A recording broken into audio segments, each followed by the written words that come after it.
Alright, hello and welcome to another Forgotten Realms gaming video, guys. I'm Telshaz. We did it. We finished the Conqueror climb. I'm going to go over server maintenance and what it looks like we're going to be doing here going forward. So, pretty big announcement they dropped, and here we are. So, dear players, we plan to carry out a temporary server update at 9:30 a.m. GMT plus 8. During the server maintenance, you will not be able to log into the game. Please inform the players. Got it. New season. Enter the Arena is coming. Season settlement time, 9:30 a.m. GMT plus 8. New season in the Arena will start on October 22nd. Players will complete the season settlement according to the data in the last season. New tiers, etc., just like it's worked before. Season Pass is now going to have a Gwenpool emoji, Gwenpool card back, new support hero Angela. That's all going to be in the pass, which is great. They've adjusted season rewards, so you get a customized season supply chest at the end of the next season. They've redone the top-up bonus, which is also nice. So we've added the new top-up bonus event. Once the historical top-up reaches the corresponding amounts, players can get rewards like epic cards, legendary cards, customized card back. Fight animation speed up. Thank you so much. Like 12 straight streams that we've asked for this. Thank you so much. It's going to unlock basically free to play. I'm assuming it'll take, 7 to 10 days, something like that. You got to reach level 25. You can normally grind about 4 levels a day or so at the beginning there. And normal season pass or reaching level 1, the advanced pass, right? So I think the advanced pass breaks down to like $5. Something like that. Please note the function unlock will only last for 1 season, right? And remember, once you bought a season pass, they give you enough gems to buy the next one. So really, it's a one-time purchase. And I understand, some people are free to play. I've got games where I'm free to play, but the season pass in this makes a lot of sense to me. And then let's talk about things that matter, really. I mean, the fight animation speed up is by far the biggest thing to me, but there's a whole lot going on here. So new cards. They've added Hydra Motivation, Explosive Trap, and Modok to the neutral card pool. In response to that, Shield's experiencing some internal problems due to the influence of the Hydra. And so Phil Coulson will be leaving that locked card pool after the September 24th update will be taking his place. Arena mode. So in the near future, we'll be introducing a new mode for the next season, Arena mode. Arena mode will replace the entrance of Training mode in the main interface, and Training mode will then be moved to Adventure mode. So stay tuned for that. They've got optimizations on the look of Iron Will, so it's going to make Iron Will characters more noticeable. So if you got a Throg on board, for example, you are a newer player, you don't know he has Iron Will, something on that character is going to allude to that fact now, which is great. We've got distinguished characters who have Iron Will take additional actions more clearly. So we've optimized the trigger logic of Hush Now. So now Hush Now can reduce the power of stunned characters. So Hush Now, which is already in almost every deck, is just better. We've optimized the user interaction flow of the Team Up mode.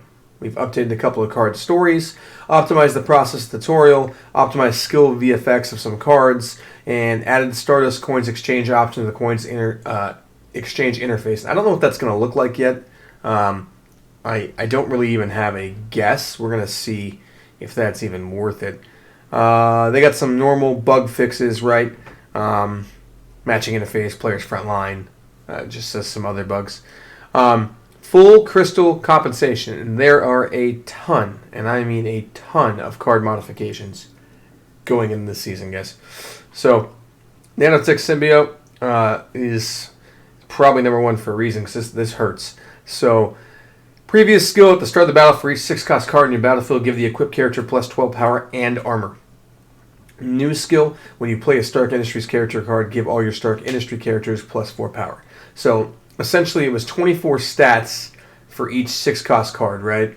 And now they've changed that to, for each Stark Industries card. So, it doesn't have to be a 6-cost, but each Stark Industries card, it's 4 power. So, even if you had a full board of Stark Industries, you get 24 in stats. And they're spread out. You used to be able to get every 6-cost card for 24 in stats. Every 6-cost card at the end of a game. This is a gigantic nerf. I mean, I can't even... I'm going to dust them, is what I'm going to do. I think I'm going to dust it. Angela, give all your characters armor equal to defeated character's power. New skill, defeat, give all your Asgardian characters armor equal to defeated character's power. Obviously a nerf. However, Angela was really good at giving armor to Throg, Odin, Thor, Asgardians anyways, right? You almost always comboed them. So while it's a nerf, considering the buff she got last season to the quadruple, I still think she's better than her original iteration. And honestly, her original iteration was good. So I don't see a problem with this at all. James Rhodes. So previous skill invocation at the start of the, or at the end of the turn, give +2, 4, and 8 power to a random character based on star level. Trigger in times where n equals the amount of times you played this card in this game. New skill. Invocation, give a random character in your battlefield 2, 4, and 8. Trigger in times where n equals the amount of times you play this game. At the end of the turn, trigger this on your teammate's battlefield. I don't really know. I don't really know. I guess they're trying to get James Rhodes to be played more because no one's using it. I don't know if it's going to happen. I think the next one's going to happen. Convergence Beam, in my opinion, is ridiculous now. So, previous skill at the start of the next battle, deal in-pierce damage to the leftmost opponent, where n equals 10, plus the number of Convergence Beams that have been played in this game times 10. New skill. At the start of the next battle, deal in-pierce damage to the leftmost opponent, where n equals 30, plus the number of Convergence Beam that's been played in this game times 10. Just take a card and make it 3 times better. Yeah, Convergence Beam is going to see some play. I think is what's going to happen. It's so good. Yeah, I couldn't agree with chat more. It's so good. Like, it's ridiculous. I think it's going to be like Angela. They buffed it, and then we're like, we went too far. That's what's going to happen again. 20 would have been fine. 30 is insanity. Suitcase armor, it's the same exact ability as it was before. Basically, when you pitch a Stark Industries character, you get one with a cost lower. So, for example, I sell an Iron Patriot, and they're going to give me a 3-cost card back. Okay. Now it's going to trigger 3 times in each battle. Okay. I still don't think it's good enough to run in a slot in an Iron Man deck. Just my personal opinion. Now, it's nice when you hit them for free and you throw them on your characters. That's great. I just don't think it made it good enough. Same thing with Whiplash, changing its starting power from 10 to 20. I still don't think it's good enough. Laufey I actually enjoy quite a lot. So, changing the power from 20 to 30 is huge. Changing the armor from 6 to 9 is huge. The skill is what's insanity. At the start of the battle, double your Ragnarok character's armor and give them retaliate. That's the old skill. The new skill. At the start of the battle, your Ragnarok characters gain 100%, 200%, or 400% more armor. 400% more armor. I honestly think Ragnarok armor decks are a thing. I think that just happened. Ant-Man. Previous skill, critical hit, assault, dismantle 1, 2, 4 of your opponent's equipment at random. Your new skill for that is going to be plus 1, 2, 4 action times. Always attack opponents with equipment first before attacking. Dismantle the equipment of the target. Because of the fact that I don't really think it necessarily made them worse. I still think it sees play. I think this is a pretty neutral nerf, is my thought. Skrull Soldiers was pretty bad before. It's worse now. When your opponent summons a character, deal 2, 4, and 8 damage to that character. And now it's your Intergalactic War characters game plus 1, 2, and 4. Skrull Soldiers it's not good. That's not good. They've nerfed that to an unplayable spot, in my opinion. Kind of like Madame Mask. Photon Force Field got a lot better. You have a character plus 1 power and plus 1 action time. The next battle was the original. Now it's plus 4 power. And so I think you're actually going to see Photon Force Field take that Skrull Soldier spot in a lot of the Captain Marvel decks. But it's a lot of people don't have copies of it either. So is it good enough to craft 4 copies of it? Probably not. Wait and see approach, I guess. Now this I like a lot. I think they overall made Captain Marvel a lot better. So they changed the battle style on almost every card to support, guys. So Ronan is a support. Captain Marvel herself is now a support. Minerva's a support. In the middle of doing this, they super nerfed Supreme Intelligence, by the way.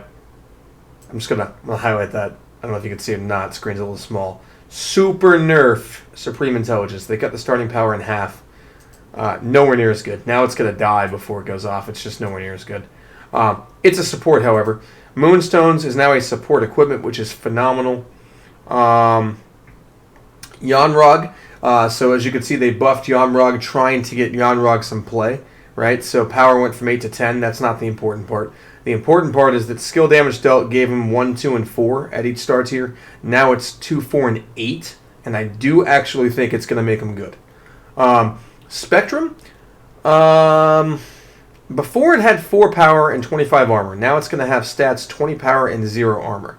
Previous skill, when a friendly intergalactic war character is defeated, deals 6, 12, and 24 to a random opponent. New skill, it deals 10, 20, and 40. Does that make him playable? Is she playable? I don't know. I don't know.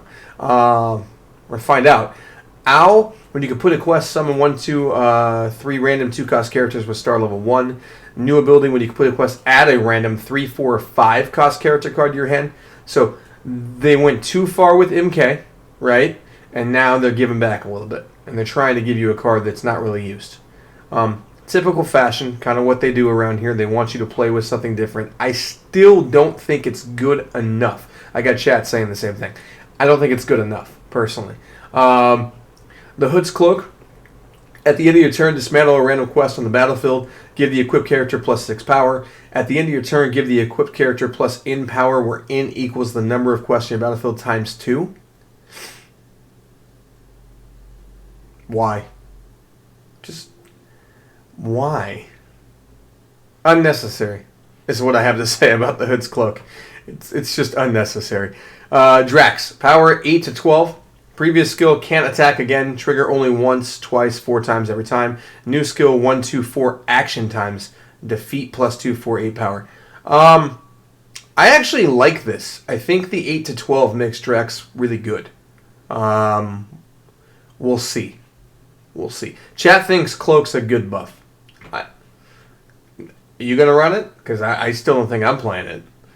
I mean, you could be right.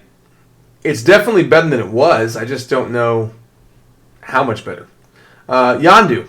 So, again, they like to force our hand to play characters we're not playing, right? So, Yondu. When a friendly Guardians of the Galaxy character defeats a character, deal damage to all opponents equal to the number of your Guardians of the Galaxy characters. New skill. Pierce. Okay. Defeat, equip Yaka Arrow on 1, 2, or 3 friendly characters with no equipment. That is amazing.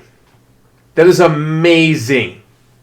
Unfortunately, they nerf Guardians so hard that I don't know if it's going to matter. But Yondu's going to be played, for sure. Moondragon. Change the power of 1, 2, 4 characters this card is facing to 1. New skill, before another friendly Guardians character launching attack, change the power of their target to 1. Trigger once, twice, or 4 times in each battle. Again, it's kind of the same way I feel about Ant-Man. We're just changing an order of operations. I think it's fine. I don't think it does really much to affect things. Quad Blasters. Special action. Deal damage to 2 opponents equal to double the number of your Guardians characters. Trigger 4 times in each battle. New skill. Special action. Deal 12 puncture and pierce damage to a random opponent. Trigger 4 times. When equipped on a Guardians character, give them Assault. Now they're good. Because they were terrible. Now they're very, very good. Adam Warlock has become a playable card. Look at this. Power 2 to 7. Now he's good. Now he's good. I can pay 4 for a 7 drop. I found it hard to play him at 2. Just did.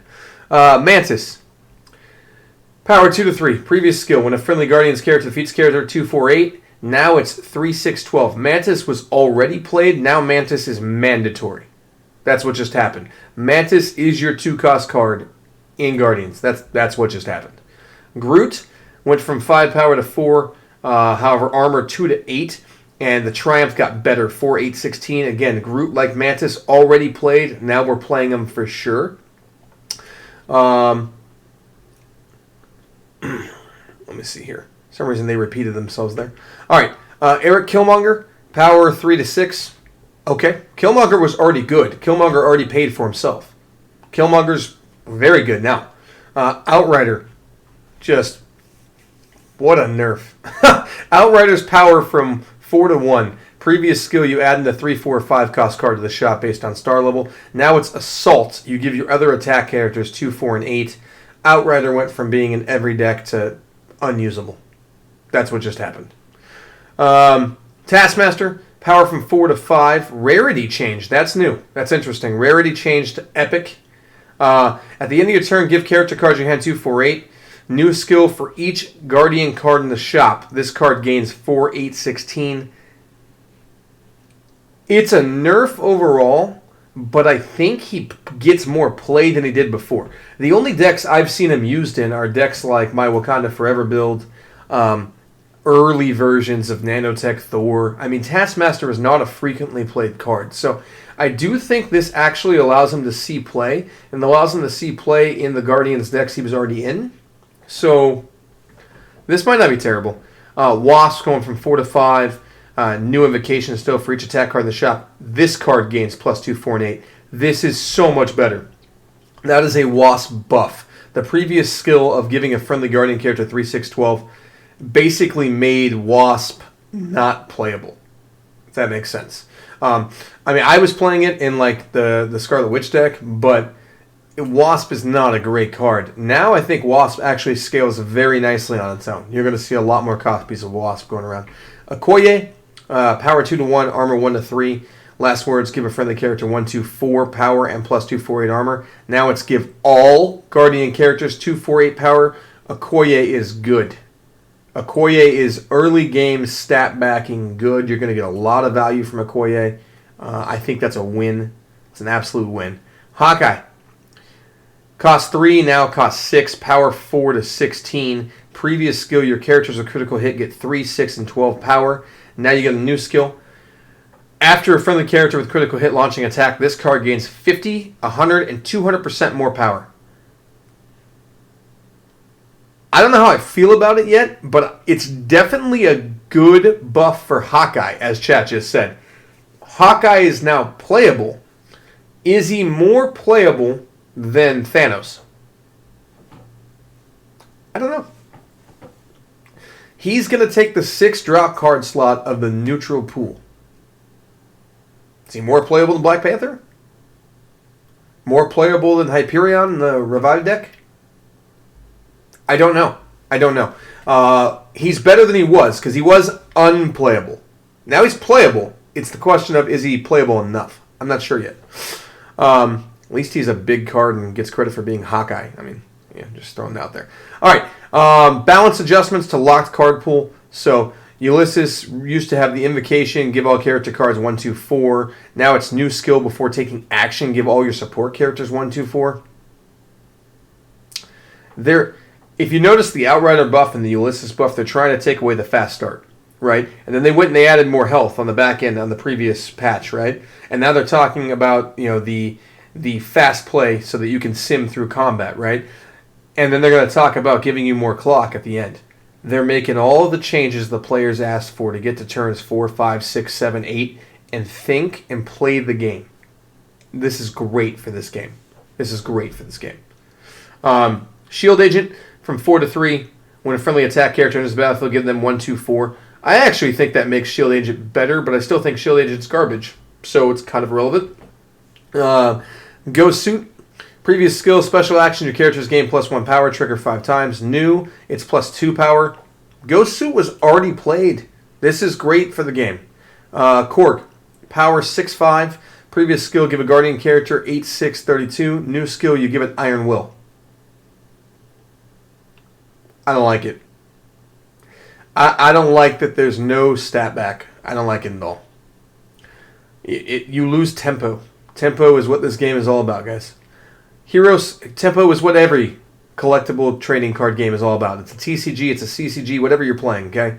I don't care if it's Magic the Gathering, Yu-Gi-Oh!, Hearthstone, Marvel Duel, Chaotic, whatever you're playing, tempo, card draw. That's what the game's about. Taking out tempo, bad for that card.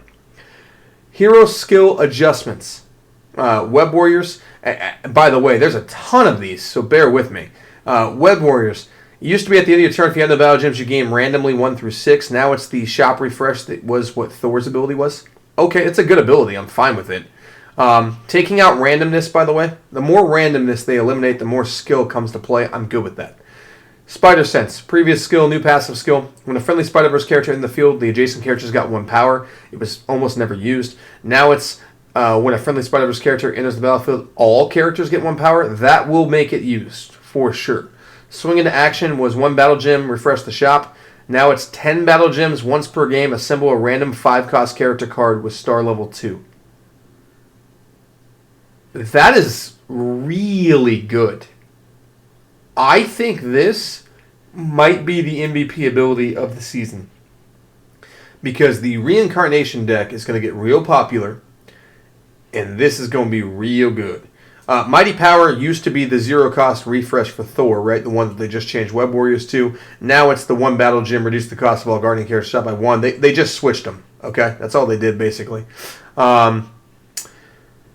Firepower Boost used to be skill, refresh the shop, reduce the cost, Firepower Boost used to be if you have at least 4 battle gems power, your characters gain plus 4 power, right? New skill, 3 battle gems, give your attack characters plus 4 power until the end of the next battle. That's terrible. Firepower Boost is unplayable, honestly. Enter the Armory. Previous skill, 1 battle gem. Active skill, refresh the shop. Reduce the cost of all Stark Industry cards by 1. New skill, when you upgrade the shop to level 6, give all your Stark Industry characters plus 8 power. Yes. Yes. It's so good. Armor Maintenance. Previous skill, 0 battle gems. Activate skill once per game. Return all Stark Industry cards to your hand and give them plus 10 power. You can't play them again this turn. Almost never used. 0 battle gems now. Once per game. Return them to your hand. You can't play them again this turn. You gain health equal to the number of cards in your hand, though. They've essentially let you replace Madam Mask, but you have to do it with an ability. I'm okay with that. Guardians Unite. Once per game, your character's power -3, but their triumph skills trigger 3 times till the end of the next turn. New skill, your Guardian's characters gain plus 2 power, and the skill damage they dealt plus 2. Super good still, guys. Super good still. Captain's Bounty, plus 2 battle gems, first time the leftmost and rightmost characters defeat opponents in battle. Now you're looking at 0 battle gems once per game, reduce the cost of all support cards in the shop to 0.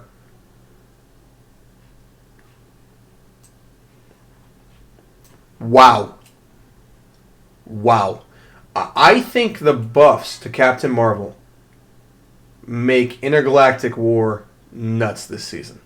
And hopefully we see a Doctor Strange and some other stuff. I think Intergalactic War is going to get crazy, in my opinion.